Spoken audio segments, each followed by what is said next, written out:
Hello, my name is Nadim Kobeissi, and this talk is about Verifpal, a new framework that aims to bring cryptographic protocol analysis for the real world.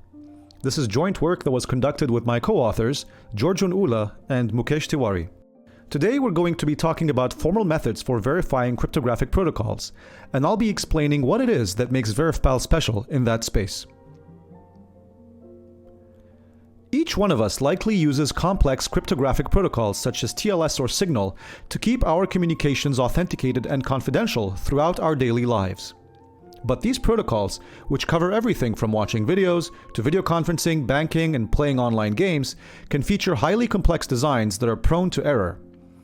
That is why the field of automated analysis using formal methods in cryptography has been under active research for at least the past 2 decades. Automated analysis using formal methods means using software in order to determine the security guarantees on a cryptographic protocol specification or implementation. Basically, we write software under a rationale that we hope allows it to analyze cryptographic designs in a way that gives us high assurance guarantees on whether, for example, this protocol guarantees message confidentiality or whether that protocol provides post-compromise security.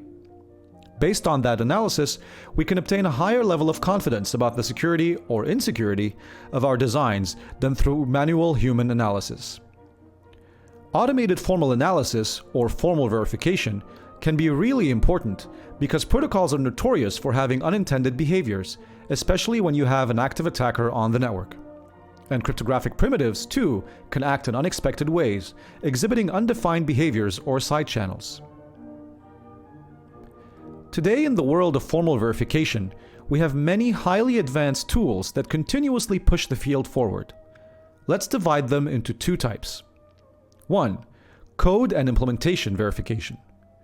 These tools allow the user to write an actual, full implementation of the cryptographic primitive, or even protocol, in a full-featured programming language. The programming language is then tied to an underlying formalism, such as a theorem prover or SMT engine, in order to obtain proofs on the program. For example, one can prove that a point will be on an elliptic curve, or even that a program will be functionally correct, or that it will not exhibit certain types of side channels. The F-star programming language, being developed by INRIA and Microsoft Research, is a great example of this form of verification. It has produced the Hackle-Star high-assurance cryptography library, the Project Everest formally verified HTTPS stack, and the Signal-Star formally verified Signal Secure Messaging Protocol implementation. 2. Protocol modeling and verification. These tools ask the user to write a model of a cryptographic protocol in the tool's modeling language.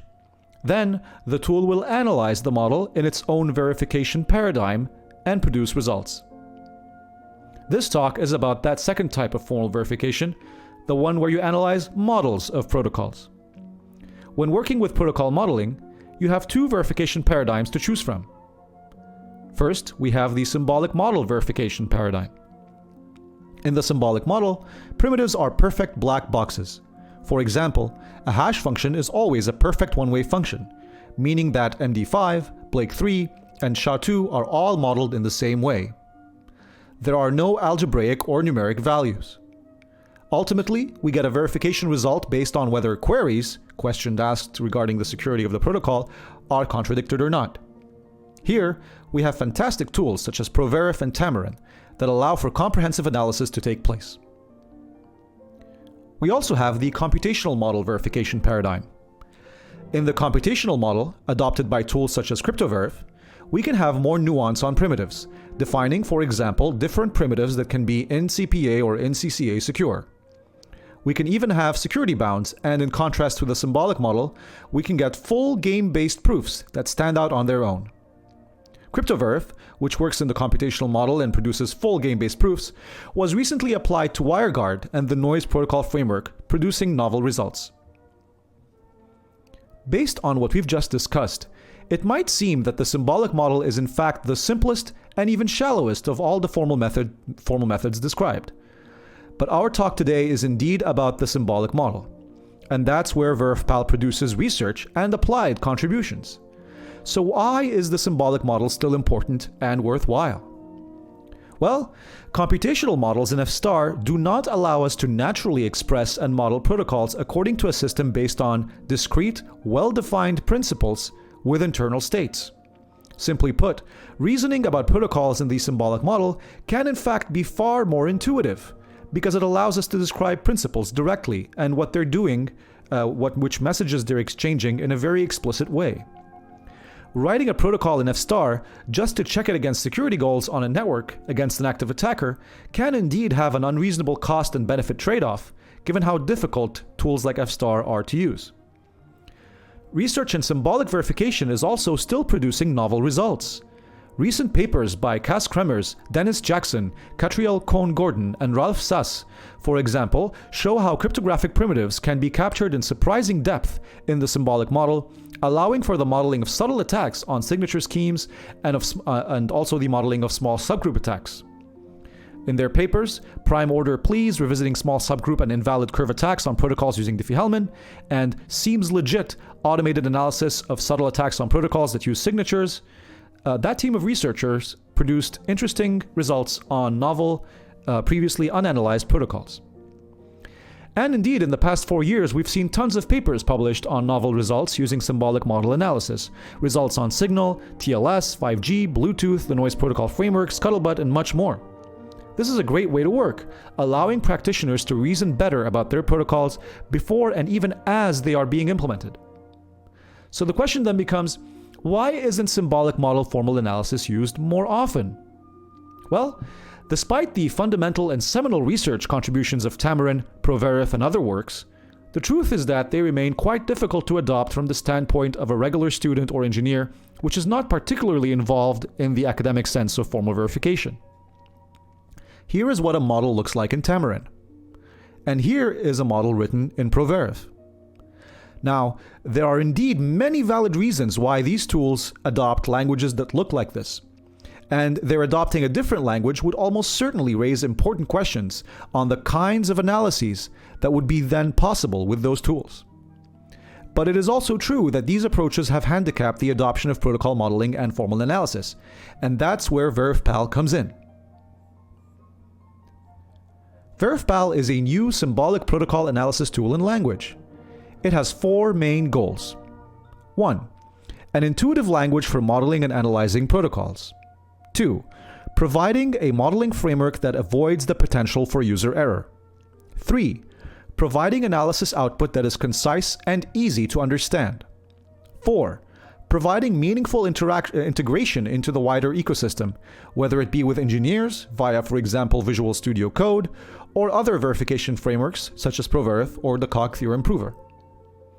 Verifpal aims to give a user-focused approach without losing analysis strength. Verifpal can still reason, for example, about advanced protocols such as Signal and DP3T. It can still analyze for forward secrecy, key compromise impersonation, and other advanced queries, and also supports temporal logic and other advanced features. It's an easy-to-use modeling framework with an easy-to-understand language that tries to compromise as little as possible when it comes to the rigor and the depth that you can obtain. And here's how the Verifpal language works, and here's how it looks. One has to admit, that's a big difference. The first thing you will notice is that Verifpal allows us to explicitly define principles, their internal states, what kinds of operations they do, and messages they send to one another. This is a big difference from other tools where there are no explicit principles or independent principal states, and allows for more intuitive protocol modeling experience. We can see that the knows keyword allows us to specify which private and public values are shared by principals, and generates allows us to specify fresh values that differ between each protocol execution, such as, for example, randomly generated nonces or ephemeral keys. Next, you'll notice that principals are immediately able to use cryptographic primitives, such as authenticated encryption or blind signatures, without the user having to define them in the model themselves. This helps avoid potential user error, since users could define signature schemes in a way that is subtly broken. Verifpal supports many built-in primitives: hashing, MAC, HKDF, encryption, authenticated encryption, public key encryption, signatures, ring signatures, blind signatures, and also Shamir secret sharing. There are also some rather creative primitives, such as password hashing. If you declare a value of type password and use it directly as an encryption key without password hashing it first, then the attacker will be able to decrypt that ciphertext if they can obtain it. This gives us a little bit more depth into what we can model symbolically, while keeping Verifpal's language easy to learn. And specifying public keys in Diffie-Hellman key agreement is easy, thanks to Verifpal's special syntax. Once you've modeled your protocol, it's time to ask Verifpal questions or queries regarding its security. Verifpal currently supports 4 different types of queries. Confidentiality queries are the most basic of all Verifpal queries. We can ask whether the attacker can obtain M, where M is, for example, some sensitive message. If the answer is yes, then the attacker was able to obtain the message despite it being presumably encrypted. When used in conjunction with phases, confidentiality queries can, however, be used to model for advanced security properties, such as forward secrecy. Next, we have authentication queries. They allow us to ask whether Bob will rely on some value E1 in an important protocol operation, such as signature verification or authenticated encryption, if and only if he has received that value from Alice and nobody else. If Bob is successful in using E1 for signature verification or a similar operation without it having been necessarily sent by Alice, then authentication is violated for E1, and the attacker was able to impersonate Alice in communicating that value. Freshness queries are used for detecting replay attacks, where an attacker could manipulate one message to make it seem valid in 2 different contexts. In passive attacker mode, a freshness query will check whether a value is fresh between sessions, that is, if it has at least one composing element that is generated and non-static. In active attacker mode, it will check whether a value can be rendered non-fresh, that is, static between sessions and subsequently successfully used between those sessions. Finally, unlinkability queries rely on models such as those used for the DP3T contact tracing protocol or voting protocols and RFID-based protocols, where unlinkability security properties can be posited on their components and processes. Definitions for unlinkability were found to vary wildly despite the best efforts of researchers, but in Verifpal, we adopt the following definition. For 2 observed values, the adversary cannot distinguish between a protocol execution in which they belong to the same user and a protocol execution in which they belong to 2 different users. In Verifpal, we also have query options, which allow us to specify queries that are preconditions to other queries. Imagine that we want to check if Alice will only send some message to Carol if it has only first authenticated it from Bob. This can be accomplished by adding the precondition option to the authentication query for E, as seen here. This query essentially expresses the event of Carol receiving M2 from Alice shall only occur if Alice has previously received and authenticated an encryption of M2 as coming from Bob. Verifpal also offers additional features that allow illustrating protocol scenarios while keeping modeling protocols simple and intuitive. For example, by surrounding a message value with brackets, we make it a guarded value, which cannot be modified by an active attacker. This is useful for modeling scenarios where, for example, static public keys are pre-authenticated or communicated out of band. Some primitive function calls can be suffixed with a question mark, rendering them checked primitives. This means that this particular execution of the protocol model will halt, and all parties will abort the protocol if this checked primitive, for example, if this signature verification or authentication or authenticated decryption, fails. Not all primitives can be checked primitives. In the symbolic model, hashing and encryption can never fail, so to speak. Only signature verification, authenticated decryption, and similar operations can. Verifpal supports symbolic model analysis under both a passive and active attacker. A passive attacker can observe values as they are sent across a network, but cannot modify these values or inject their own values. An active attacker can inject their own values, substitute values, and so on. To do this, the active attacker needs to re-execute the protocol many times, until it has exhausted all possible state and value mutations of which it is capable given the constraints of the model. The active attacker can also keep values it has learned and reuse them between sessions. Now, let's look at how analysis roughly works in Verifpal. First, the user provides a model, which is then parsed into a knowledge map, an immutable, permanent structure containing information about principles, the resolution of values, the creators of each value, who knows what, the temporal logic of the protocol, and so on. Based on this information, Verifpal performs an initial execution of the protocol, allowing the attacker to populate its state with the values made public or exchanged between the principals, here Alice and Bob. Alice and Bob both obtain a principal state, which is basically an expanded knowledge map that the attacker will be able to mutate prior to each re-execution of the protocol. Based on these initial learned values, the attacker mutates the principal state before each re-execution, doing things such as replacing values with malicious ones.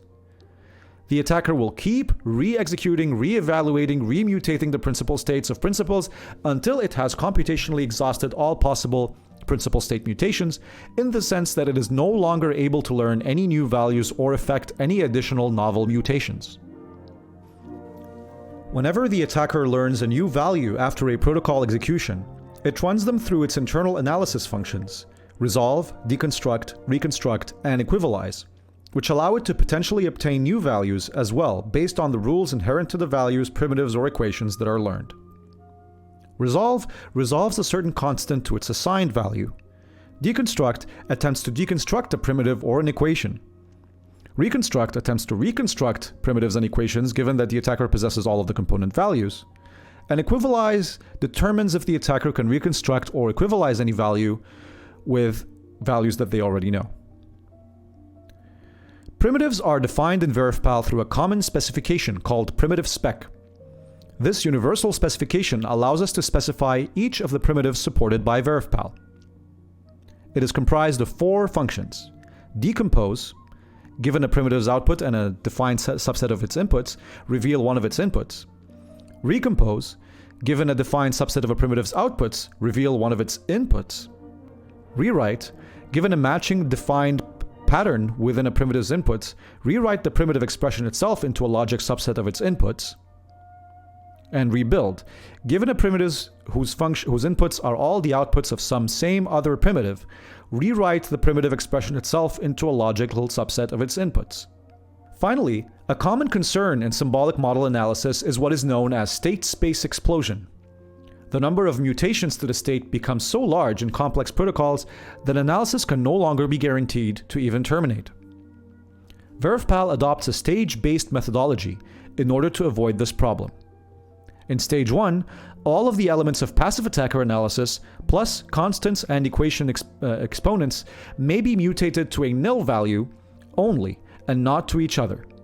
Stage 2 includes all of the elements of stage 1, plus non-explosive primitives are mutated but without exceeding a call depth that is predetermined in relation to the way in which they were employed by the principals in the Verifpal model. By non-explosive, we mean certain primitives that we have marked as likely not to be dangerous in this in the sense of causing state space explosions. For example, hash of hash x will not mutate into hash of hash y, since the call depth is deeper in the mutation. And encrypt y with hash of k will not mutate into encrypt k with password hash of k, since the skeleton of the original primitive does not employ password hash, but hash. Stage 3 includes all of the elements of stage 2 with the inclusion of explosive primitives. Stage 4 includes all of the elements of stage 3 with the addition of constants and equation exponents being replaced with one another, and not just nil. And finally, stage 5 includes all of the elements of stage 4 with the addition of primitives being allowed an infinite call recursion depth, so long as this matches their skeleton, as defined in stage 2. Verifpal has already been used to model Signal, TLS, Scuttlebutt, Firefox Sync, and many other protocols. The Verifpal paper, which is being published at Indocrypt 2020, contains the first model of the DP3T pandemic contact tracing protocol. Verifpal has also been used by Zoom to design and model their new protocol, and even helped the Zoom team find design issues in the early designs. Verifpal has been used by Quarks Lab for quick prototyping of cryptographic designs. It has been used by Asa Abloy to model secure wireless door locks. The Verifpal mailing list has also seen some bug reports from Google engineers, suggesting possible use over at Google. There are many other Verifpal users that likely exist, of which we are not aware. Verifpal also offers Verifpal for Visual Studio Code, an extension that turns Visual Studio Code into a full-featured protocol design and analysis IDE, offering syntax highlighting, model formatting, and language completion. The ability to visualize protocol diagrams that update alongside your model. The ability to quickly gain insight into Verifpal documentation by hovering over the model. And even live protocol analysis and results inside Visual Studio Code. Verifpal also supports translating Verifpal models into ProVerif and Coq. While this feature is not currently fully implemented, the Coq translations in particular forced us to capture Verifpal's semantics as well as its passive attacker analysis logic fully in Coq, allowing us to more clearly formalize how Verifpal works. Verifpal is also a big success in the classroom, having allowed undergraduate students to get started with formal analysis and verification quickly, easily, and with a friendly face. The Verifpal user manual mixes in-depth examples of complex protocols with funny and encouraging comics of the Verifpal character going on formal verification-themed adventures. Verifpal Heroes, an upcoming project, will also provide a full illustrated introduction to formal verification covering not only Verifpal but also Coq, F-Star, ProVerif, Cryptoverif, Tamarin, and EasyCrypt. This will enhance Verifpal's relationship to other tools in the field and allow users to quickly draw analogies between what they have easily learned using Verifpal and what might be more challenging in other tools, but also perhaps equally or more rewarding. The interactive online version, as well as the ebook version of Verifpal Heroes, will be available in January 2021. Verifpal software and related materials such as extensions, manuals, documentation, and so on are fully released under the GNU General Public License version 3. Verifpal is available today for Windows, Linux, Mac OS, and FreeBSD, and can be downloaded from verifpal.com. I look forward to hearing your feedback on Verifpal and to seeing what kind of protocols you will model next. Thank you.